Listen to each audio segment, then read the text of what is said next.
Yan, so bakit low power siya? Yung Mitsubishi Strada tayo ngayon, low power, 4-in-1 5-engine. Medyo tumirik na talaga to sa daan. So ayan, tingnan natin kung ano ba yung problema dito. Wala siyang check engine. Tapos yan, so ito yung nakikita sa scanner. Normal lahat. Walang fault codes na nakikita.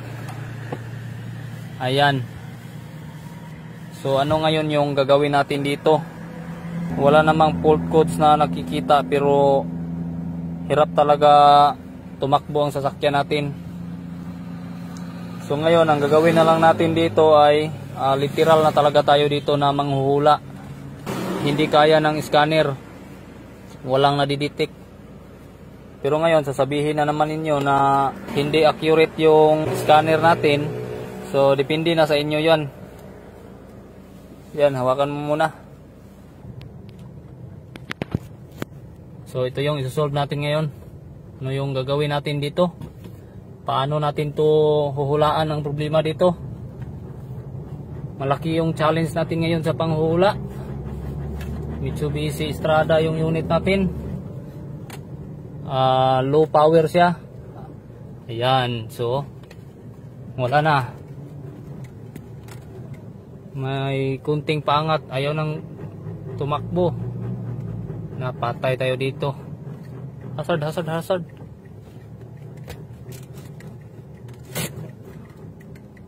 Ayun, nag-stack up tayo sa gitna ng kalsada.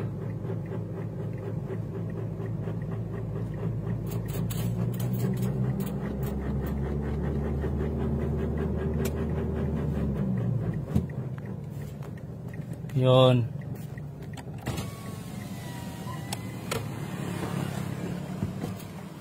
Ayun, namatay pa nga.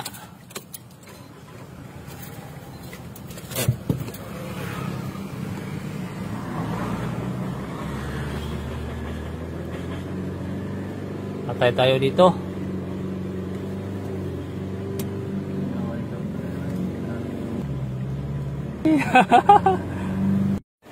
Atong 21, pagsaka na ko pa yung pagat Jazz RM. Diyo ning hat lang. I-overtake ko, kalit lang, wala yun. Oh, no power. Hadlock rin kayo. Low power ka, pila ray dagan ako. Wala, 20. 20 ra? Kaya mapura man kang duot-duot pa. O may kusog.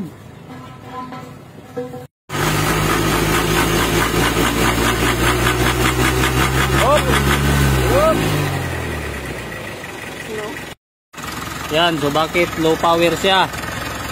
Yung turbo boss natin. Tingnan natin kung gumalaw ba. RPM. Ayun.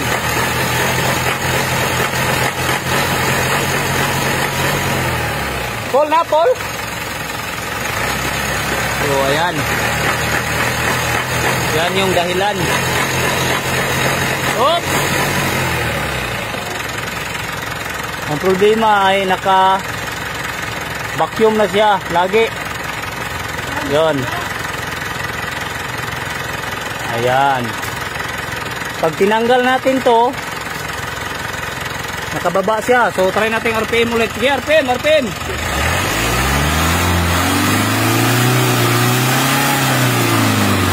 Ayun. So, kapag ka ganon, wala siyang kalampag, so hindi siya gumagalaw. So ito yung isusolve natin bakit lagi siyang naka-vacuum. Ang gagawin natin dito ay tatanggalin natin tong turbo, lilinisan natin to.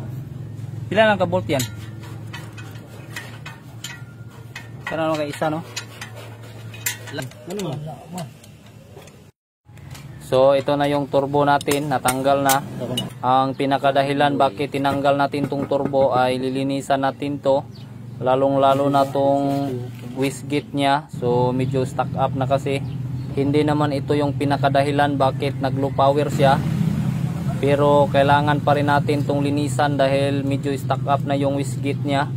Kayo dyan, magpalinis na rin kayo ng turbo. niya mga daw niya pagpunpok. Oo, ngungupo-ngupo. Pero na mabuto Gahi siya, gahi.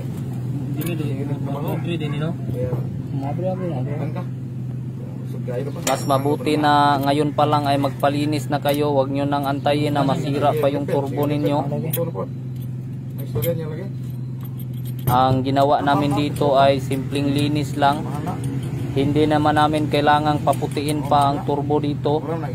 Ang importante ay malinis siya. Gas nga lang yung ginamit namin dito na panghugas. So okay na, humok na siya. Yan, check natin yung wastegate nya. So malambot na siya. Ganyan siya dapat. Hindi tulad ganina na nag-stack up. Sige, kabit mo yung ano, ispunctator. Ang tawag dyan ay iskulitoy. Iskurutoy? Iskurutoy ba tawag dyan? Pagkatapos natin sa turbo ay dito naman tayo sa EGR. Babawasan natin ng kunti yung mga dumi dito sa EGR. Hindi lang natin uubusin yung dumi para may babalikan pa tayo. Medyo napapadalas tayo sa EGR cleaning ngayon. So ito yung kasama natin na EGR specialist. Magaling maglinis tong kasama natin. Hindi niya inuubos yung dumi para may babalikan pa kami. At may customer pa sa susunod. So ayan guys, ang ginawa natin, nilinisan natin yung turbo. Yung wastegate nya ay pina-smooth natin. Tapos nagpalit tayo ng ito, boss actuator. So nagpalit tayo nito. Ayan. Yung bago natin, nakabit na natin. So ayan.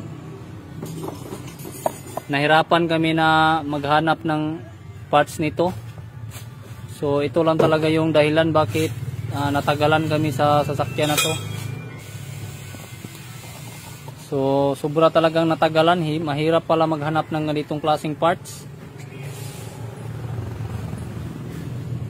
Sira na kasi to, hindi na to gumagalaw pa. Yung vacuum nito ay lagi na lang siyang nakakonekta, so wala nang off to. So lagi na lang siyang naka-open. Nasira na siya. So shout out natin yung mga nagbibinta ng ganitong klaseng parts. Turbo boost actuator. Sana ay mag-stock pa kayo ng marami dyan. Kasi nahihirapan kami maghanap ng parts. Dahil low power nga yung sasakyan natin ay magpapahangin muna tayo para maging okay talaga yung power natin. Nandito lang kasi sa gulong yung pinaka main problem bakit walang power yung sasakyan. So ibabalance natin yung mga hangin para sigurado talaga tayo. So ayan guys. Okay, RPM. Okay. RPM. Good job. So dito tingnan natin. Oops. So ayan. Okay.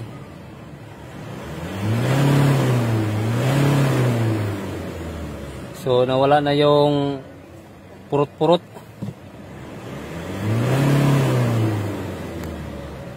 Good job. Road test na tayo. Dahil nung dati ay 20 kph lang ang takbo ng sasakyan na to, ang gagawin natin ngayon dahil nag-road test na tayo at okay na, patatakbuhin natin to ng 120. So plus 100 tayo. Pag umabot to ng 120 ay bira na naman to.